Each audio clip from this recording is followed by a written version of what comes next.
Good morning, my dear student and lovely friend. Hi, I am Devin sir. Welcome you all on this my YouTube channel English की राह। तो दोस्तों चलिए grammar part of class 12th English. तो दोस्तों हम class 12th की English के ग्रामर पार्ट पर जाएंगे।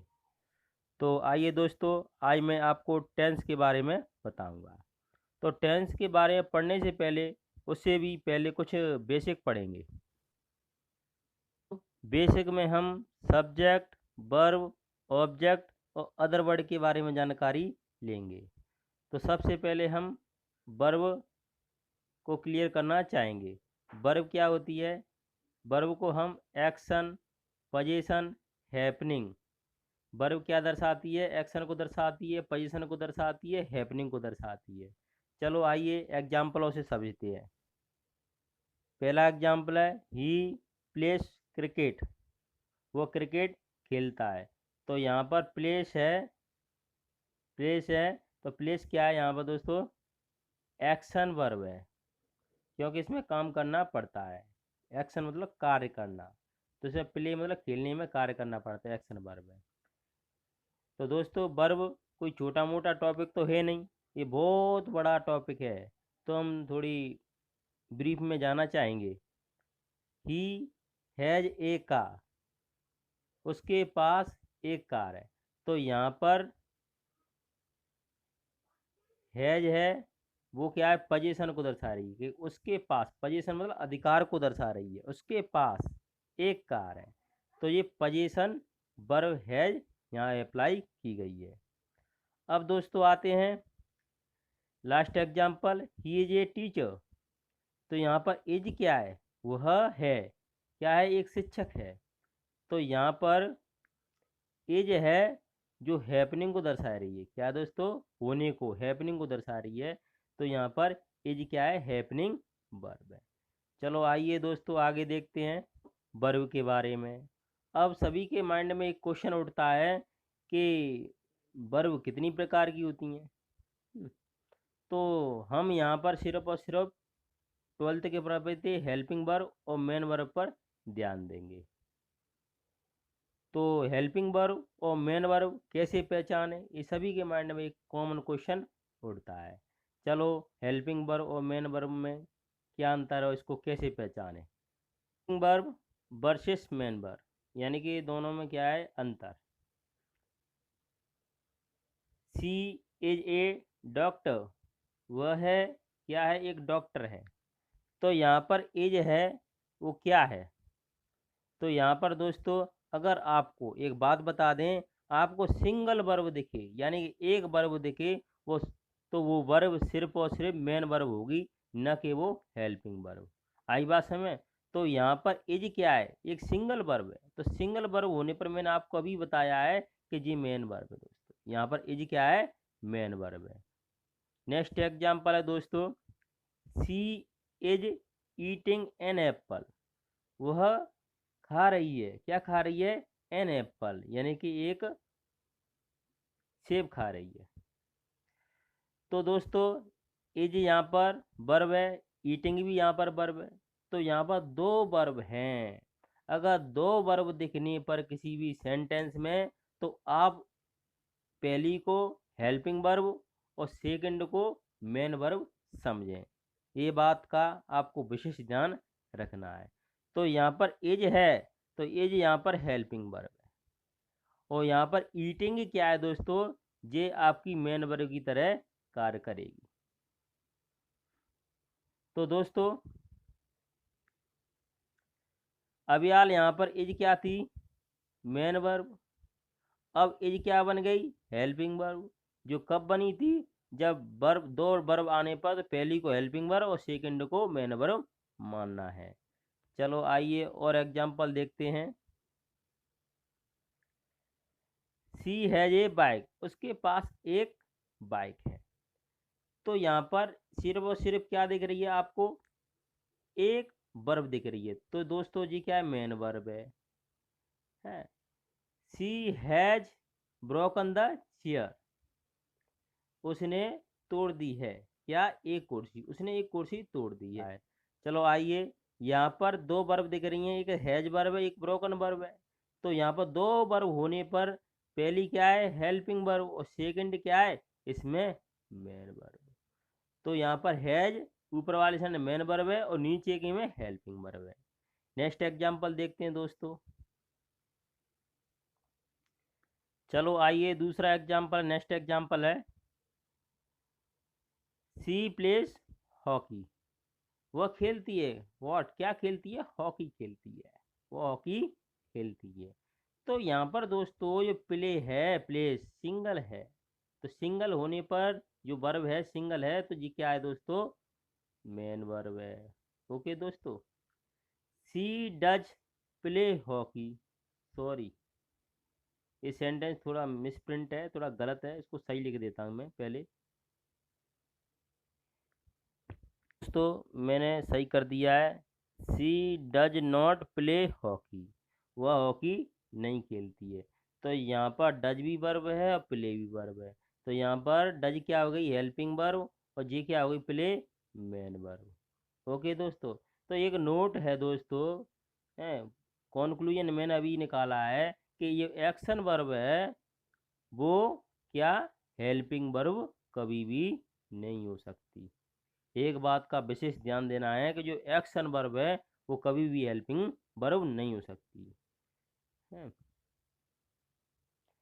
जो एक्शन वर्ब है वो कभी भी हेल्पिंग वर्ब नहीं हो सकती। पोजीशन वर्ब वो हैपनिंग वर्ब है, वो मेन वर्ब भी हो सकती हैं, वो हेल्पिंग वर्ब भी हो सकती हैं।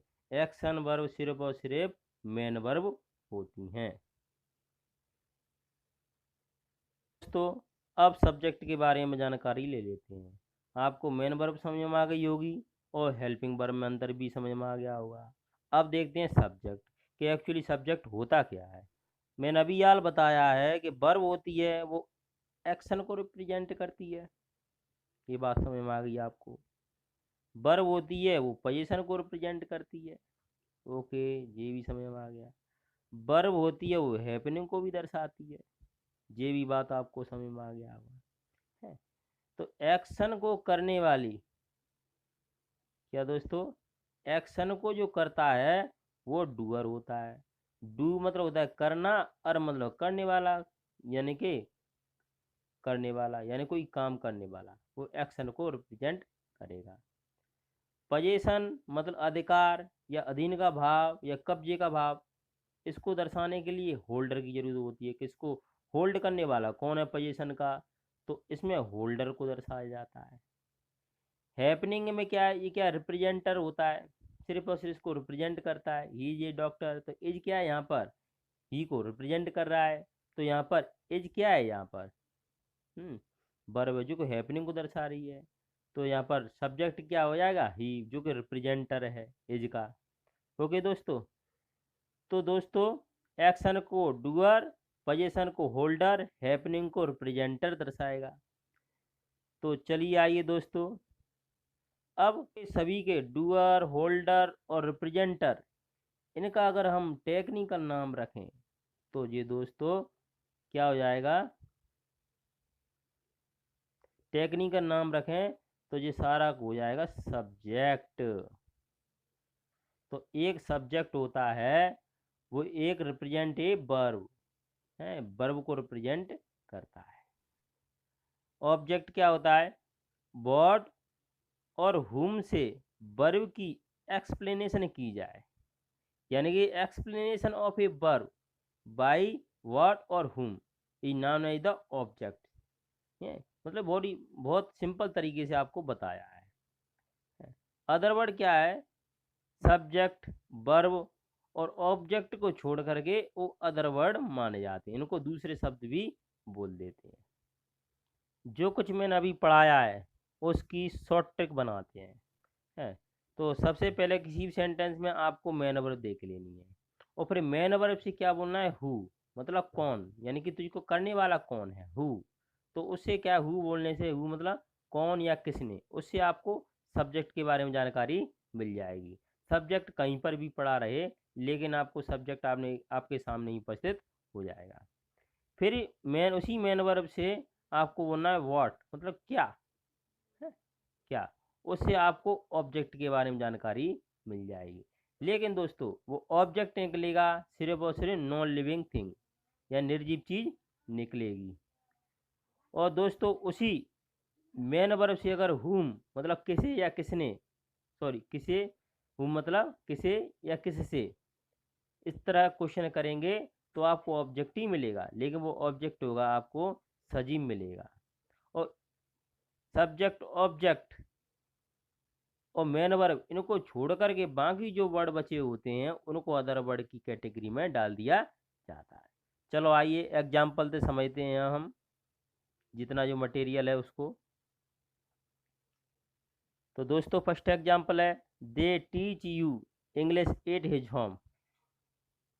सॉरी यहाँ पर थोड़ी पोजीशन की मिसप्रिंट है, अभी मैं इसको चेंज करता हूँ। तो दोस्तों गलती कुछ नहीं थी, सिर्फ देयर की जगह पे हिज लिख दिया था, यहाँ पर देयर लिख दिया है मैंने। Teach you English at their home. They, यहाँ पर टीच क्या है, टीच मतलब पढ़ाना, यहाँ पर मेन वर्ब, बस इतना पहचानना है कि टीच मतलब पढ़ाना। और हिंदी में देखें तो ना अक्षर आए एंड पर, टीच मतलब पढ़ाना, तो उसको मेन वर्ब बोलते हैं हिंदी में देखा जाए तो दोस्तों हु मतलब पढ़ाता, दे टीच मतलब वे पढ़ाते हैं। हु मतलब कौन पढ़ाते हैं, अब इसी से बोलना है मेन वर्ब से, हु मतलब कौन पढ़ाते हैं, तो ओट में दे मतलब वे पढ़ाते हैं। तो दोस्तों यहाँ पर दे क्या हो गया, सब्जेक्ट हो गया, टीच से ही बोलना है सिर्फ। दे मतलब वे पढ़ाते हैं, टीच मतलब पढ़ाते हैं, हु कौन पढ़ाते हैं, दे, तो दे सब्जेक्ट हो गया है। अब करना है दे टीच व्हाट, वे पढ़ाते हैं व्हाट क्या पढ़ाते हैं, इंग्लिश पढ़ाते हैं। तो इंग्लिश क्या यहाँ पर ऑब्जेक्ट हो गया, और जो कि नॉन लिविंग है, निर्जीव है। नेक्स्ट उसी मेन वर्ब से फिर पूछना है, वे पढ़ाते हैं हुम किसे पढ़ाते हैं, व्हाट मतलब वो, हुम मतलब किसे, किसे पढ़ाते हैं, यू मतलब तुम्हें पढ़ाते हैं। तो जे भी ऑब्जेक्ट हो गया, ऑब्जेक्ट 1, और ये ऑब्जेक्ट 2 हो गया है। अब क्या बचा दोस्तों, एट देयर होम बचा, जो कि ये अदर बड़ी कैटेगरी में मान लिया जाएगा। तो नेक्स्ट एग्जांपल देखते हैं दोस्तों, मोहन रीड्स यानी मोहन पढ़ता है, द रामायण रावण पढ़ता है, एट हिज होम अपने घर पर, मोहन अपने घर पर रामायण पढ़ता है। तो मोहन पढ़ता है, हाँ, इसी से बोलना ही मेन वर्ब है। हु कौन पढ़ता है, हु रीड मतलब होता है पढ़ना, पढ़ता है कौन पढ़ता है, सब्जेक्ट मोहन पढ़ता है। व्हाट क्या पढ़ता है, रामायण पढ़ता है, तो रामायण क्या हो गया यहाँ पर, ऑब्जेक्ट 1 हो गया, जो कि नॉन लिविंग है। हुम किसे पढ़ता है, नहीं निकलेगा, तो यहाँ पर जो लिविंग वाला ऑब्जेक्ट वो गायब है। एट हिज होम है, जो कि अदर बड़ी कैटेगरी में डाल दिया जाता है। थैंक यू दोस्तों।